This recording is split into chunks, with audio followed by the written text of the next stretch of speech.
l'occasion du centenaire du Salon du Bourget, le ministre chargé de la mise en œuvre du plan de relance a participé à la signature d'une commande exceptionnelle de 4 hélicoptères par RTE. Ce contrat, d'un montant total de 9 millions d'euros, permet dès cette année le renouvellement d'une partie de la flotte de RTE qui accroît, conformément à ses engagements, ses investissements dans le cadre du plan de relance.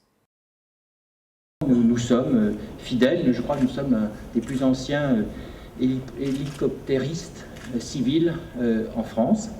Et pour quels usages? Bon, à la fois des usages de surveillance de nos ouvrages, qui sont bien sûr, vous le savez, des ouvrages linéaires, donc c'est commode de pouvoir les surveiller, sinon il faut faire de la marche à pied souvent, et on a des ouvrages en montagne.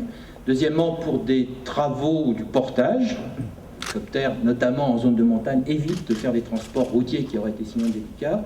Et puis aussi, pour ces fameux travaux héliportés sous tension, qui sont une de nos fiertés, qui nous sont enviés d'ailleurs par un certain nombre de nos collègues, pour lesquels d'ailleurs nous intervenons. Nous sommes intervenus pour les Allemands, les Espagnols, et l'année dernière d'ailleurs pour nos collègues britanniques de National Grid. Monsieur le ministre Devedjian, ministre de la Relance, vient d'assister comme témoin actif de la signature d'un contrat entre RTE, Réseau de transport d'électricité, et Eurocopter pour la fourniture de 4 hélicoptères qui servent aux interventions, aux travaux héliportés d'entretien des lignes de distribution d'électricité à travers le territoire.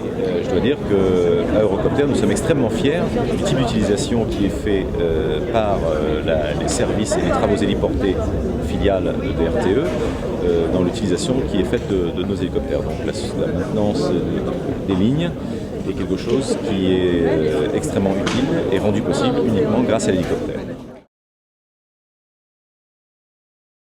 Ils étaient prévus dans un plan qui s'étalait entre 2011 et 2017, et donc cette anticipation vient à point nommé pour assurer une charge complémentaire à l'hélicoptère. On évoquait tout à l'heure en souriant avec le ministre le fait que la quantité de 4 appareils puisse paraître faible. Je me permettais de lui rappeler que nous avons 150 pays clients dans le monde et que si chacun de ces 150 pays nous commandait dans le cadre d'un plan, d'un stimulus package, d'un plan de relance, 4 hélicoptères, ça représenterait 600 hélicoptères, soit l'ensemble de la production annuelle d'Eurocopter. Donc espérons que tout un chacun sera aussi vertueux que la France et son ministre de la Relance le sont.